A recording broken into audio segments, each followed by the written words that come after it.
skal vi hilse på en annen lystig fyr, som han i hvert fall ynder å kalle seg selv. Herman er en lystig fyr. Herman Tønnesen, som nå har gått av med pensjon fra sitt professorat i Edmonton, Canada, og vendt hjem til Norge. På tross av sitt pessimistiske syn på livet har han beholdt en stor grad av humoristisk sans, men som filosof står han vel i dette spørsmålet om meningen med tilværelsen som Anfinn Stigens rake motsetning. Ja, Herman Tønnesen, hva er meningen med livet? Ja, det vanlige blant eksistensialister sånn er jo å si at livet er meningsløst, det er absurd. Men det er et forferdelig kompliment til livet. Livet er jo ikke engang meningsløst og absurd. Livet bare er, og så er det ikke. Så enhver tanke om mening med tilværelsen, mening med livet, den vil du avfeie altså? Det er en misbruk av ordet mening eller meningsløshet. Altså hvis man finner en sten på stranden, så blir det jo aldeles idiotisk å spørre seg selv om er den meningsfull eller meningsløs. Den bare er der. Og slik er det med livet også det. Plutselig så er det der, og så er det der ikke. Og det var det. Men underveis i livet, i livsgangen vår, så kan vel heller ikke du nekte for at vi opplever en del ting som meningsfulle? Nei, og med rette så. Ja, det er klart. Der er meningsfullhet og meningsløshet på sin plass. Det er meningsløst for meg, hvis jeg skal forberede meg til dette intervjuet, om jeg da satt meg til å lese en god bok. Jeg burde jo lese noe som var verdt å si på i dette intervjuet. Ikke sant? Så det er da meningsfullt. Hvis jeg forbereder meg, så er det en meningsfull akt å forberede meg til intervjuet, hvis jeg vil at det skal bli et godt intervju. Så hele livet vårt er fylt av slike målsetninger.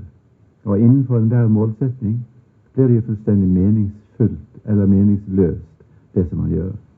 Men hvis man og det er lett forståelig av to grunner at man blir forledet til, også en humanetiker, til å se mening med livet. Det ene er det at man har overtatt en arv fra kristendommen, eller fra en religion, hvor det er et liv etter dette, som gir en et perspektiv på livet, hvor det da blir meningsfullt, et liv som det er levet slik at man oppnår noe i et efterliv, eller noe i den retning. Det andre er at man simpelthen, hva jeg tror er det vanligste med humanetikere og andre av oss som ikke er troende, og det er at vi forveksler dette med at hvert øyeblikk i livet gjorde vi noe som var i relasjon til et mål, var meningsfullt. Så forveksler vi det med at hele livet fra fødsel til død var meningsfullt. Og det er jo en helt utillatelig, logisk utillatelig. Det er hva man kaller i logikken på norsk kategorimistak. Category mistake, altså kategorimistak. Men som religiøs tankegang kan du forstå det synet at livet kan være meningsfullt. For da setter du inn i en sammenheng hvor livet kan bli meningsfullt, ja. Og det gjøres jo naturlig fordi at det er utålelig at livet ikke skulle være enten meningsfullt eller meningsløst, eller at man kunne gradere sitt liv i hvorvidt det var det ene eller det andre, i hvilken grad det var det ene eller det andre. Så det forstår jeg så godt. Jeg har stor forståelse og til dels sympati med en person som i desperasjon konfrontert med det å ikke være med og ha hele sitt indre krafsete filler, at han da i desperasjon vender seg mot en eller annen trivelig absurditet som gjør at han kan holde det ut, sånn som religionen. Men jeg har ingen respekt for den religiøse. Ingen respekt, altså. Jeg synes ikke akkurat som jeg har forståelse, men jeg er for en kujon. Jeg er selv en kujon, synes jeg ofte. Og jeg har forståelse for en kujon, men jeg har ingen respekt for det samme det gjelder for en religiøs, for en kristen. Så du ser religionen her som et uttrykk for feighet i forhold til livets realiteter? Akkurat.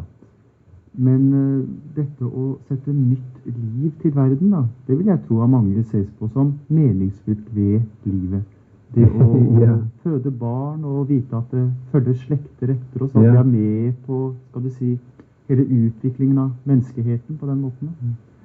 Jeg nekter ikke at dette er mulig, men det man gjør er jo ikke annet enn å multiplisere meningsløshetene. Legge nye meningsløsheter til nye meningsløsheter i all evighet, eller i all evighet, for en god stund i hvert fall. Før vi utryddes, enten utrydder oss selv eller utryddes av andre tilfeldigheter, kosmiske tilfeldigheter. Så det eneste man da gjør, er altså å sette nytt, meningsløst liv til verden og fortsette det vil si er en meningsløs tilstand mellom eller mer korrekt sagt, altså sette nye liv til som hverken er meningsfulle eller meningsløse. Som bare er. Som er de, og så er de ikke. Omgitt på begge sider av intethet. Og derfor kan man ikke få noe ut av livet, fordi at man kommer ikke ut av livet. Det er ikke noe som kommer ut av livet. Og troen på at man kan få noe ut av sitt liv, eller gjøre noe med sitt liv, eller hvordan, beror jo på en tro av at det er noe efterpå. Fortsett også at det er noe efterpå livet, hva det jo naturligvis ikke er. Fører denne livsinnstillingen til at du blir et depressivt menneske, synes du, eller kan du allikevel glede deg over tilværelsen? Jeg tror at det er veldig få som i alle fall har hatt så mye lystighet ut av livet som jeg har hatt. Herman er en lystig fyr, heter det visstnok. Ja. Og det ser jeg ikke noe motsetningsforhold. Det kan nok være at den glede eller den, jeg kan også si glede som jeg har vært på bakgrunn av på en bakgrunn som gjør at det blir på sett og vis en galgen humor, altså. Men det synes jeg er helt Hamlet sier selv dette her, da hans mor eller det Ophelia som sier du er lystig i aften, min prins, og sier han, ja, hva kan en mann gjøre annet enn å være lystig? Og det samme sier jeg. Et annet synspunkt, en filosof som mener å ha sett mening med livet, var Friedrich Nietzsche. I sin bok «Slik talte Zarathustra» sier Nietzsche at menneskelivet er egentlig bare en overgang, en bindelinje mellom apene. Og menneske, og meget til menneske, mer ape enn noe annet. Og det skal lede over til overmenneske. Ja. Det har vært diskutert mye hva Nietzsche har lagt i begrepet overmenneske, men hvis vi velger å tolke det dit hen at det er en utvikling mot mennesker med større innsikt, mer åndsinnhold enn det vi har i dag, et videreutviklet menneske i hvert fall. Ja, det håper jeg også på. Hvis folk sier til meg at men dette er mot den menneskelige natur, at man for eksempel skal bestemme selv når man vil dø og ikke fortsette med å multiplisere avkom, så sier jeg ja, hvis det er så at det er menneskets natur er å avfinne seg med døden, så sier jeg da må vi ha et overmenneske.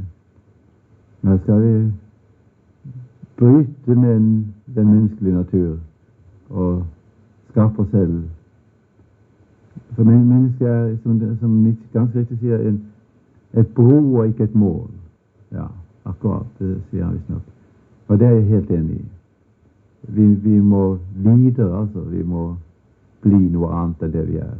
Og jeg kjenner jo hvordan jeg hele tiden inni meg selv så er øglehjernen og pattedyrhjernen fremdeles aktiv, og genene manipulerer meg ustansen når jeg snakker, og altså alt dette umuligheten for eksempel å kunne snakke kunne informere folk om hva det vil si å ikke være til. Det er håpløst hva det språket selv er blitt til under yngleprosessen og ynglekarusellen. Det ble til for å tilfredsstille den livsformen som vi allerede mer eller mindre stilltiende har akseptert. Men ynglekarusellen, sier du dette at vi hele tiden reproduserer oss, eller i hvert fall setter nye mennesker til verden? Er dette noe du mener vi burde komme bort fra, da? At vi bør utslette hele menneskeheten? Ja, altså to muligheter. Altså, den ser jeg her. Altså, den ene er den som Zapfe går inn for, som er at hvis vi virkelig forstår hva det er som foregår, så vil vi oppgi det. Og det er jeg også enig i. Men jeg ser en annen mulighet enn den å bare dø ut og la jorden ligge øde bak oss, som Zapfe foreslår. Jeg ser også og at man der fullfører. Han ser en slags storhet i dette, at man da fullfører en tragedie. Men livet er ikke noe så storartet som en tragedie. Det er også hva vi nå kunne ha som et mål, ville være et menneske som selv bestemte når det var døde, og ikke var fullstendig prisgitt genenes lotteri, eller som jeg kaller det, naturens lunkne, likegyldige og gevinstløse lotteri, som er det som nå bestemmer når og hvorledes vi skal dø. Altså så Peter Wessel Zapfe foreslår den løsningen på å komme ut av dette tragiske som livet er, ifølge ham. At vi slutter å reprodusere oss, at vi på den måten utsletter menneskeheten. Og din løsning er altså å appellere til legevitenskap og til genetikerne om å forlenge livet, så vi kan leve videre uten å måtte formere oss. For Zapfe er mysteriet løst. For meg er det fremdeles et mysterium. Og dette problemet som du kan kalle det er livet meningsfullt eller meningsløst, som jeg selv mener er et meningsløst problem. Det er noe der allikevel. Og før eller siden, hvis vi bare lever tilstrekkelig lenge, det høres litt naivt ut, så er det mulig at vi kan finne ikke noe som vi i dag ville se seg på som løsning på problemet, men noe som den gang, eller en gang kanskje kunne komme til å ses på som en løsning på problemet. Og da kan vi da med åpne øyne bestemme oss til om vi vil leve eller dø, så å si, om vi vil fortsette å eksistere. Men foreløpig vet vi ikke hva det dreier seg om, for vi vet ikke hva det vil si å være til, vi vet ikke hva det vil si å ikke være til. Og rett og slett, vi vet ikke hva det vil si å være til, for vi har ingen idé om hva det vil si å ikke være til. Dette være død i all evighet. Det skjønner vi ikke. Det er ikke mulig for oss å forstå hva det er. Nei, språket tillater oss ikke å forstå hva det vil si å ikke være til. Men når du selv da ligger på dødsleiet, så vil du bare se tilbake på et liv som hverken var meningsfylt eller meningsløst, og foran deg er intet. Ja. Så det betyr det at ditt liv er helt likegyldig for deg, da? Ja, det er jo ikke likegyldig så lenge jeg lever, altså. Men det er ikke noe som kunne hende meg i mitt liv som ville gjøre at når jeg lå på mitt dødsleie og virkelig visste med åpne øyne og forsto hva det vil si at nå går jernteppet ned for evig, altså, for det er ikke noe mer. Ingenting. Alt visner mot den bakgrunnen. Det finnes ingenting som kan trøste deg? Absolutt ingenting. Nei. Religionen er selvfølgelig et sånt system, men den vil du ikke gå med på? Ja, altså, religionen forstår jeg, altså, som sagt, det kunne jeg, hvem vet, altså, kanskje jeg ville være så ynkelig at jeg ville gi meg over til en eller annen religion når jeg lå på mitt siste, i desperasjon. Men jeg ville jo ikke få anledning til å angre mitt kujoneri eller min feighet, men jeg er ikke noen helt, og så muligheten for at jeg går ut som en kujon, det er ganske mulig. Det finns så många ting inom jordelivets ring som tankarna kan fladdra, som fladdermöss omkring. Den ene ska bli gödd och den andra bli förrädd. Och det bästa vore kanske att man aldrig blivit född.